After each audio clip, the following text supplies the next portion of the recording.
Merhabalar arkadaşlar, mutfağıma, kanalıma hoş geldiniz. Bugün sizlere harika bir tereyağlı kaşarlı poğaça tarifiyle geldim. Görüntüsüyle ve lezzetiyle inanın muhteşem bir tarif oldu. Gün sofralarını, özel günleri, özellikle çocuklarımızın besleme çantalarını süsleyecek harika bir lezzet. Bayatladıkça lezzetine lezzet katan muhteşem bir tarif oldu. Lafı daha fazla uzatmadan tarifime geçiyorum. Bakalım sizler de beğenecek misiniz? İyi seyirler dilerim. Yoğurma kabımın içerisine oda sıcaklığında bir bardak sütümü alıyorum. Üzerine dolu dolu bir yemek kaşığı toz şekerimi ilave ediyorum. Ben bu tarifim için bir paket instant maya kullandım. Siz dilerseniz yaş maya da tercih edebilirsiniz. Mayamın güzelce fermente olması için karıştırıyorum.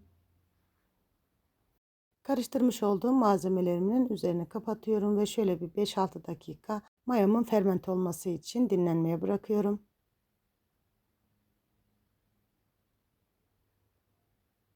5-6 dakikanın sonunda mayam güzelce erimiş, fermente olmuş görmüş olduğunuz gibi.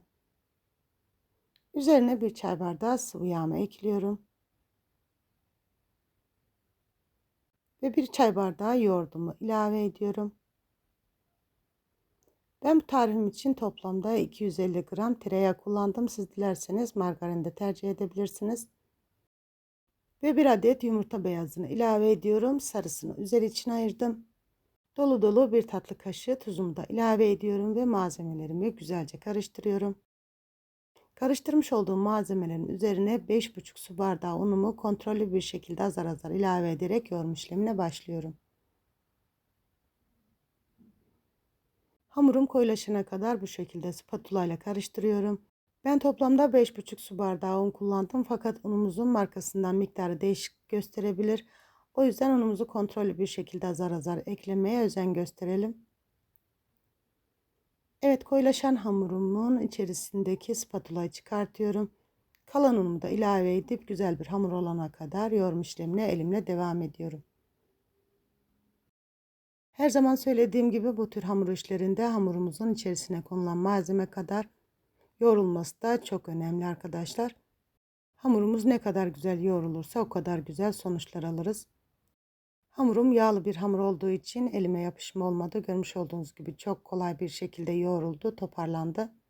Yoğurmuş olduğum hamurumun üzerine poşet geçiriyorum. Ve üzerine bezle kapatıp şöyle bir yarım saat 40 dakika mayalanması için bekletiyorum. Havalar sıcak olduğu için hatta yarım saat 40 dakika bile bekletmeme gerek kalmadı arkadaşlar. 20-25 dakikanın sonunda hamurum bu şekilde. İçerisinde tereyağı olduğu için hamurumuzun kıvamı bu şekilde arkadaşlar. Hamurumun maya kokusu kalmaması için güzelce şöyle toparlıyorum. Toparlamış olduğum hamurumu tezgahıma alacağım. Göz kararı parçalar koparıp avuç içi büyüklüğünde bezeler oluşturacağım. Ben avuç içi büyüklüğünde bezeler oluşturdum. Siz dilerseniz daha küçük ya da daha büyük bezeler oluşturabilirsiniz. Gerçekten görüntüsüyle, lezzetiyle, kıvamıyla inanın harika bir tarif oldu. Pastane poğaçalarını aratmayan muhteşem bir lezzet. Bu poğaçalarımızı hemen yapıp tüketebileceğiniz gibi bol bol yapıp buzlukta muhafaza edip dilediğiniz zaman çıkarıp ısıtıp gönül rahatlığıyla taze yapılmış gibi tüketebilirsiniz. Evet, bezelerimi bu şekilde aldım, hazırladım ve hiç bekletme yapmadan şekilde görmüş olduğunuz gibi poğaçalarımı açıyorum ve içerisine peynirimi yerleştirip küçük somonlar haline getirip bir kenara alıyorum. Ben poğaçalarımın iç harcı için tüketmediğimiz kuruyan peynirlerimi kullandım. Siz dilediğiniz peyniri kullanabilirsiniz. Benim peynirlerimin içerisinde birkaç çeşit peynir var. Evet, bütün hamurlarım bitene kadar aynı işleme devam ediyorum. Evet, poğaçalarımı yaptım, hazırladım. Üzerini güzelce kapatıp tepsi mayası alması için 15-20 dakika bekletiyorum. Bekletmiş olduğum poğaçaların üzerine ayırmış olduğum yumurta sarısına şöyle görmüş olduğunuz gibi 3-4 damla kadar pekmez damlattım. Ve bir çay kaşığı kadar sıvı yağ ekledim arkadaşlar. Güzelce inceltip poğaçalarım her tarafına güzelce sürüyorum. Pekmezi mutlaka az kullanalım arkadaşlar. Pekmezi fazla koyduğumuz zaman poğaçalarımızın yüzü hemen kızarır, içerisi çiğ kalır. Pekmez poğaçalarımızın çok çabuk pişmesini sağlar. O yüzden mutlaka şöyle birkaç damla kadar kullanmanız yeterli.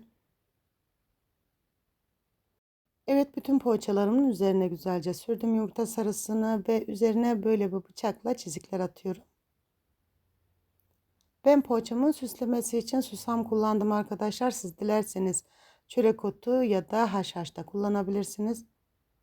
Hatta sade olarak da tercih edebilirsiniz. Gerçekten her haliyle muhteşem oluyor. Şu şekilde üzerlerine susam da serpiştiriyorum. Tam da bu esnada fırınımı 200 derecede ayarladım. Benim poğaçalarım 200 derecelik fırında 20 dakikada pişti arkadaşlar. Her zaman söylediğim gibi fırınımızın marka ve kalitesine göre pişirme süresi uzayıp kısalabilir. O yüzden kontrollü bir şekilde pişirmeye özen gösterelim.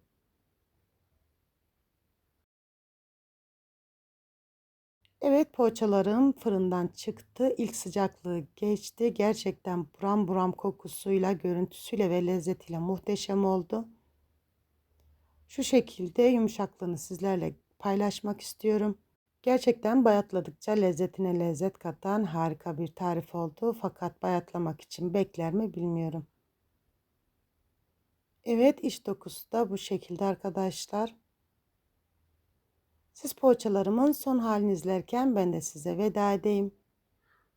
Videomu beğendiyseniz beğenmeyi ve hala kanalıma abone değilseniz abone olmayı ve yepyeni tariflerimden haberdar olmak için bildirim zil sesini açmayı unutmayın lütfen. Bir videomun daha sonuna geldim. Yapıp deneyecek olanlara şimdiden afiyet olsun. İzlediğiniz için çok ama çok teşekkür ederim. Yepyeni tariflerde görüşmek üzere. Allah'a emanet olun. Hoşça kalın.